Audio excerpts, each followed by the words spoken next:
E bem-vindo ao novo vídeo.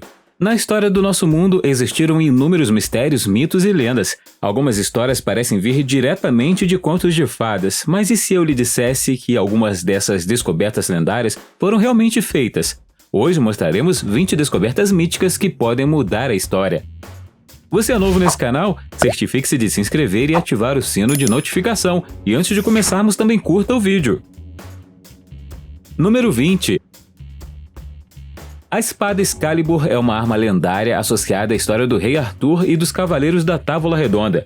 Segundo a lenda, o rei Arthur puxou a espada de uma pedra, provando sua legítima reivindicação ao trono. Excalibur é descrita como uma espada poderosa e mágica, muitas vezes retratada com propriedades extraordinárias.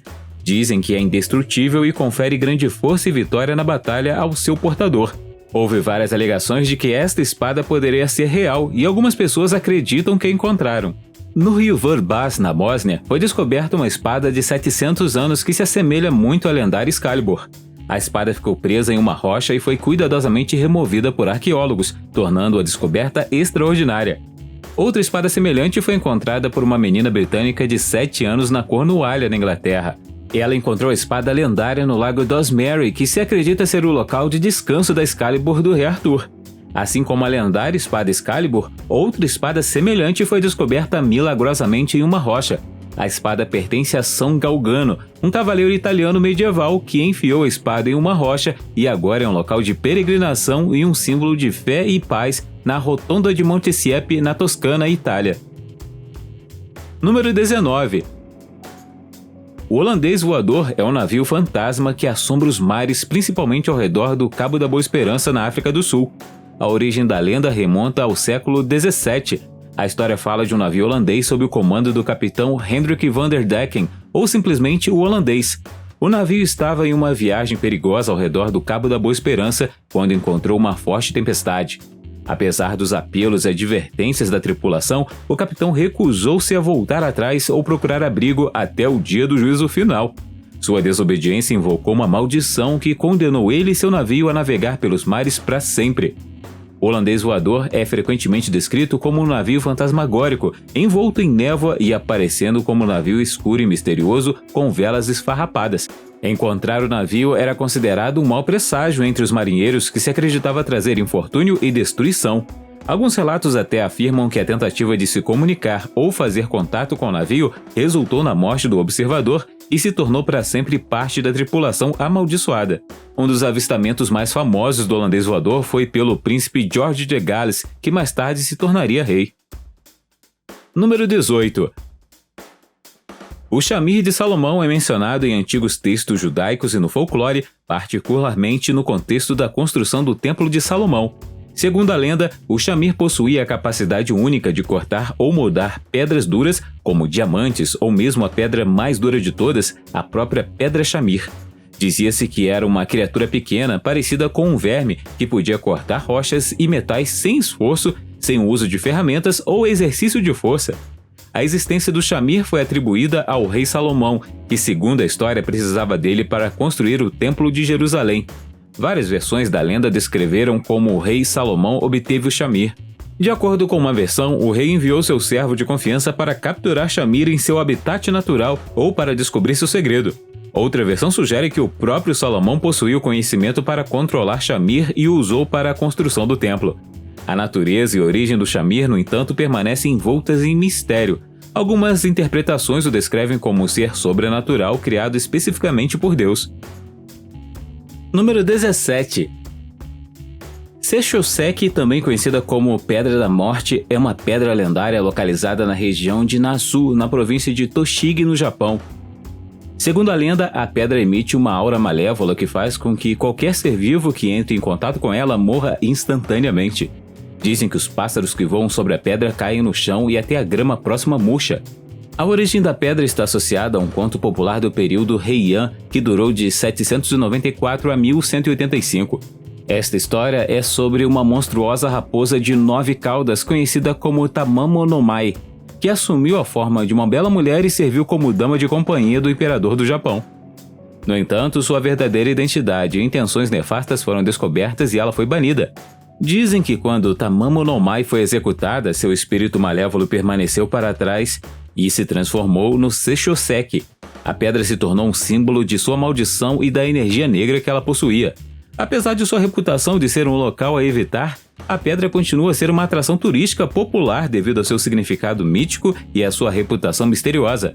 Em 2022, teria sido dividido ao meio, levantando preocupações de que um espírito irado tivesse sido libertado. Número 16. Segundo os relatos do Evangelho de João no Novo Testamento, um soldado romano perfurou o lado de Jesus com uma lança durante a crucificação. Esta lança é tradicionalmente identificada como lança sagrada. Acredita-se que a lança sagrada possua poderes religiosos e místicos significativos. Segundo lendas cristãs medievais, quem possui a lança tem o poder de conquistar nações e determinar o destino dos impérios. Dizem que concede invencibilidade a quem a exerce na batalha e traz vitória nos conflitos. Ao longo da história, vários governantes e líderes procuraram obter a lança sagrada. Lendas e afirmações sobre o seu paradeiro surgiram ao longo dos séculos. Acreditava-se que estava na posse de Constantino o Grande e de outras figuras históricas proeminentes. Uma menção notável da lança sagrada está associada ao Sacro Imperador Romano Carlos Magno, que teria descoberto a lança.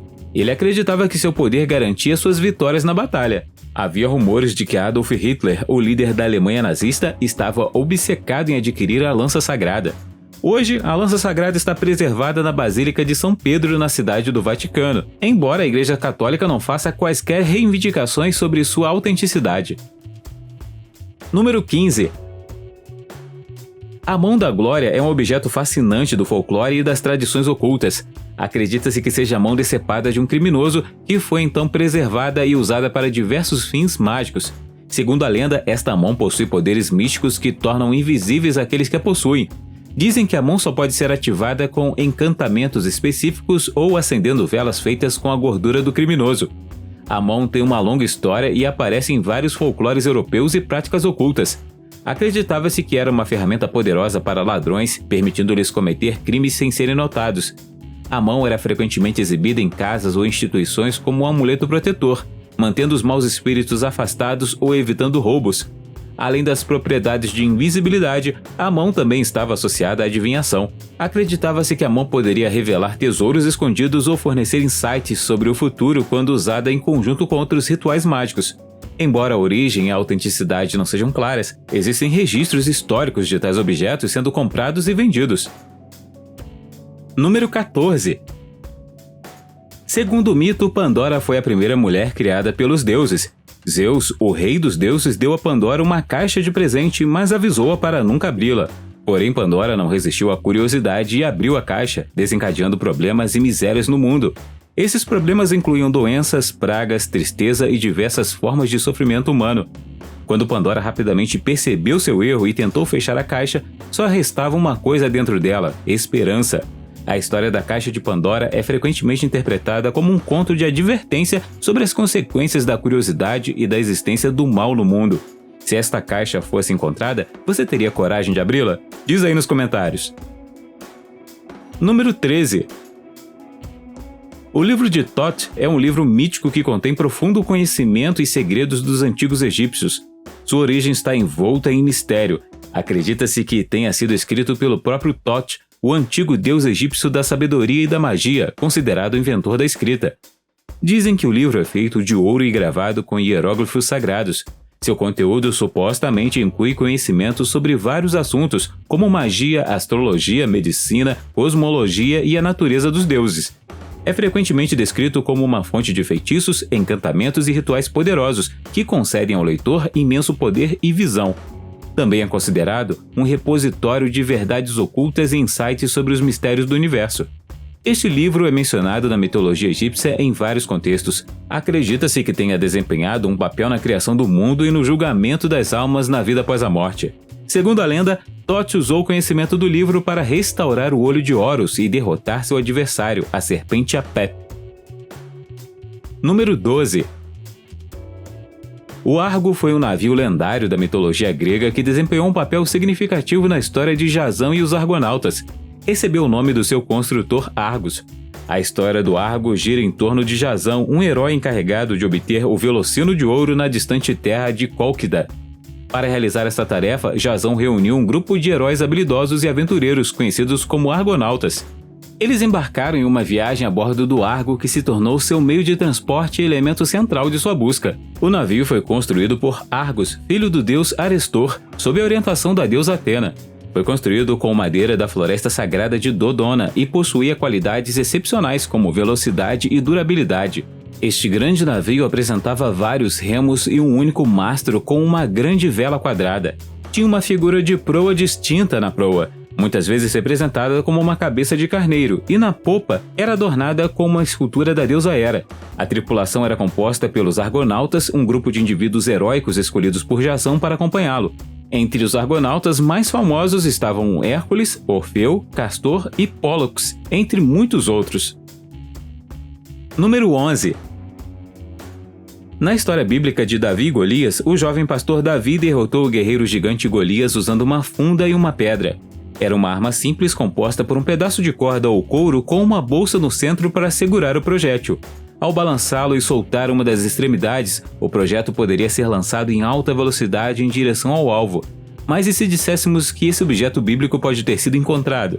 Uma antiga funda grega datada de 2.200 anos foi descoberta perto da cidade de Yavne, em Israel. Media 4,4 centímetros de comprimento e apresentava uma inscrição grega que pode ser traduzida como Vitória de Hércules e Hauron.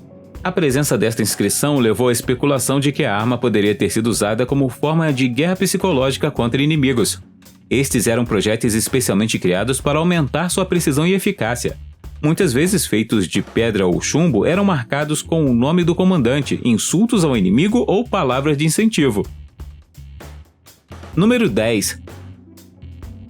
O Vajra é uma arma simbólica e ritual em diversas tradições religiosas, principalmente no budismo e no hinduísmo. O termo Vajra é traduzido como diamante ou raio em sânscrito, enfatizando sua natureza indestrutível e poderosa. No budismo, o Vajra possui um significado espiritual e ritual significativo. É considerado um símbolo da iluminação, do poder divino e da natureza inquebrável da realidade. O Vajra é frequentemente descrito como um pequeno cetro de metal com cabeças esféricas em cada extremidade, às vezes com pontas adicionais. Suas duas cabeças esféricas simbolizam a união da sabedoria e da compaixão, os aspectos masculino e feminino ou os métodos de prática espiritual.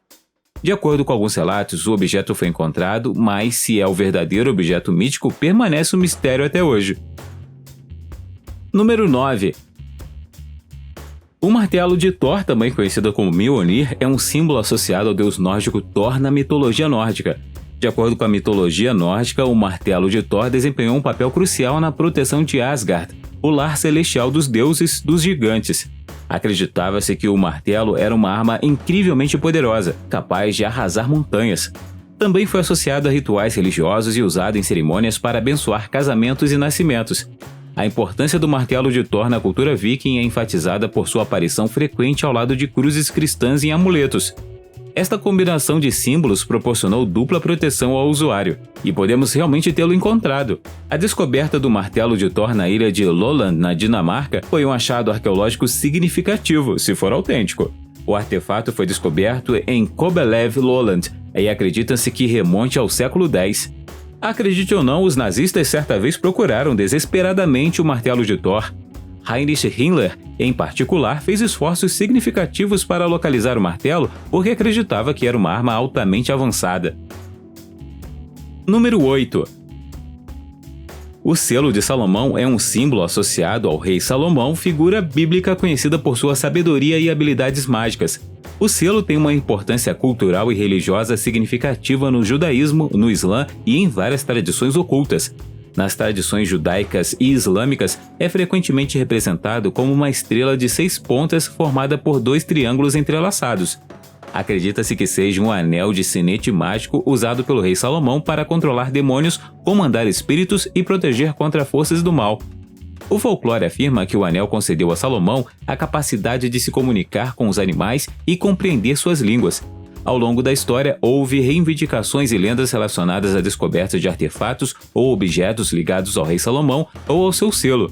Em outubro de 2017, a polícia turca afirmou ter encontrado o selo depois de prender um contrabandista de artefatos antigos. Junto com o selo, eles descobriram 5 tábuas de ouro, uma estatueta de touro dourado e um amuleto de bronze, ambos com inscrições em hebraico. Número 7. O Anel de Giges é um artefato mítico mencionado na República de Platão, um texto filosófico escrito na Grécia Antiga. A história do anel é apresentada como um experimento mental que explora a natureza da moralidade e a influência corruptora do poder. Segundo a história, Giges era um pastor que descobriu um anel mágico enquanto cuidava do seu rebanho. Este anel tinha o poder de conceder ao seu usuário a habilidade de se tornar invisível à vontade. Com esse novo poder, Giges percebeu que poderia agir sem medo de ser pego ou responsabilizado por suas ações. Com seu novo anel mágico, ele decidiu seduzir a rainha, assassinar o rei e proclamar-se rei. Graças ao poder do anel, ele poderia agir como quisesse, livre de quaisquer consequências ou julgamentos. Giges já foi um simples pastor, mas foi transformado pelo anel em um governante implacável e sedento de poder. O que você faria se tivesse esse anel? Diz aí nos comentários. Número 6. A Lâmpada de Aladim é um conto fascinante. Embora originalmente fizesse parte da coleção de histórias conhecidas como Mil e Uma Noites, tornou-se uma lenda popular por si só. A lâmpada em si é frequentemente retratada como um pequeno objeto dourado, lindamente trabalhado com gravuras complexas. Todos conhecemos a Lâmpada de Aladim. Esfregar a lâmpada dourada invoca um gênio que lhe concederá 3 desejos. Dizem que possui poderes incríveis e sua descoberta traz sorte e infortúnio. As pessoas queriam tanto possuir a lâmpada de Aladim que isso realmente aconteceu na vida real. Um médico indiano foi enganado por 2 homens para comprar uma lâmpada mágica, com promessas de que a lâmpada lhe traria riqueza e saúde. Eles até fingiram invocar espíritos em uma cena assustadora para convencê-lo ainda mais. Eles finalmente conseguiram vender a lâmpada mágica por $41 mil. Você acredita que tal lâmpada existe? E quais são as 3 coisas que você desejaria? Diz aí. Número 5. A égide é um objeto lendário associado à mitologia grega atribuído principalmente a Zeus, o rei dos deuses, e a Atenas, a deusa da sabedoria e da guerra. Muitas vezes é descrito como escudo ou manto feito da pele de uma criatura divina, como uma cabra ou uma górgona. Na mitologia grega, a égide serviu como um poderoso símbolo de autoridade e proteção divina. Acreditava-se que possuía propriedades sobrenaturais e era usado pelos deuses para proteger a si mesmos e seus aliados em tempos de conflito. A égide era frequentemente descrita como radiante, adornada com decorações aterrorizantes e capaz de inspirar medo nos inimigos ou fornecer proteção contra diversas formas de danos. Acredita-se que o rosto aterrorizado da górgona tem o poder de transformar os inimigos em pedra. Dizia-se também que o Aegis possuía várias habilidades sobrenaturais, incluindo desencadear trovões e relâmpagos. Número 4. Durante o período Muramaki, o Japão passou por uma agitação política e social significativa. A reputação da espada Muramasa pelo derramamento de sangue coincidiu com a natureza violenta da época, tornando-a motivo de medo. A espada Muramasa é uma espada japonesa lendária que conquistou admiração e infâmia ao longo da história. Originária da escola de ferreiros Muramasa, foi confeccionada pelo renomado ferreiro Sengo Muramasa, que viveu entre os séculos XIV e XVI. A espada Muramasa é caracterizada por um acabamento de alta qualidade, nitidez e um estilo distinto. As espadas Muramasa eram muito procuradas em sua época e muitas vezes preferidas pelos guerreiros samurais. No entanto, a espada Muramasa também está associada a uma lenda que sugere que ela possui uma maldição ou energia malévola. Segundo o folclore e relatos históricos, acredita-se que essas espadas têm uma natureza sanguinária e que suas lâminas têm uma fome de violência. Uma história famosa envolve Tokugawa Ieyasu, uma figura proeminente na história japonesa que teria sido atingido por uma espada Muramasa. Dizem que após o incidente ele proibiu o uso de espadas Muramasa por considerá-las muito perigosas. Número 3. O conceito de calçado mágico com propriedades extraordinárias pode ser encontrado em lendas e folclores de diversas culturas. Por exemplo, na mitologia nórdica, o deus Loki possui um par de sapatos mágicos que lhe conferem uma velocidade incrível. A história das botas de 7 milhas é um tema popular no folclore e nos contos de fadas. Ele gira em torno de um par mágico de botas que concede ao usuário a capacidade de cobrir grandes distâncias com um único passo, aproximadamente 11 km por passo. Dizem que as botas proporcionam uma velocidade incrível e a capacidade de atravessar vastas paisagens sem esforço. A história das botas remonta ao folclore europeu, especialmente em contos da França e da Alemanha. Foi transmitido de geração em geração de diversas formas, aparecendo em contos de fadas e na literatura infantil. Representam também o desejo humano de velocidade e a capacidade de superar barreiras e alcançar facilmente objetivos distantes. Número 2. A pedra Cintamani é uma pedra preciosa lendária de grande significado em diversas tradições espirituais e mitológicas, particularmente nas crenças budistas e hindus. É frequentemente descrita como uma pedra preciosa azul ou verde e acredita-se que possui poderes e bênçãos extraordinários para o possuidor. Segundo a lenda, a pedra Cintamani é uma joia sagrada que caiu do céu, originária de uma galáxia distante. Está associado ao reino mítico de Shambhala, um reino oculto de paz e iluminação. Dizem que a pedra incorpora a essência da compaixão, sabedoria e iluminação espiritual. No budismo tibetano, representa a metade iluminada do Buda e é frequentemente retratada como uma joia na testa das divindades e Budas em obras de arte e estátuas. Acredita-se também que Shambhala é guardada pelo poder da pedra Cintamani e que somente aqueles com corações puros e boas intenções podem acessar sua sabedoria e tesouros. A descoberta da pedra Cintamani levaria ao renascimento de antigos rituais e práticas, bem como a criação de novas cerimônias e celebrações. Número 1. O Santo Graal é um artefato lendário, frequentemente associado à fé cristã e à história da Última Ceia. Acredita-se que seja o cálice usado por Jesus durante a refeição e se tornou um poderoso símbolo de graça divina e da vida eterna. A busca pelo Santo Graal tem sido um tema popular na literatura, na arte e no folclore há séculos. A Copa Nanteus, também conhecida como Santo Graal do País de Gales, é um cálice de madeira localizado na mansão Nanteus, no País de Gales. Afirma-se que é o verdadeiro Santo Graal trazido à Grã-Bretanha por José de Arimateia. A taça ganhou popularidade no final do século XIX, quando foi associada a poderes de cura milagrosos, atraindo peregrinos em busca de suas supostas propriedades restauradoras. A descoberta do Santo Graal reacenderia o interesse pelas lendas arturianas, pela literatura medieval e pelo simbolismo associado ao Graal. Se a Copa Nanteus fosse oficialmente reconhecida como Santo Graal, provavelmente se tornaria um importante local de peregrinação e atração turística, atraindo visitantes de todo o mundo. Você acredita que essas descobertas míticas realmente existem? Diz aí nos comentários. Se você gostou do vídeo, deixe um joinha. Se quiser ver mais vídeos que fizemos, clique em algum desses aí na tela ou dê uma olhada no canal. Obrigado por assistir e até a próxima!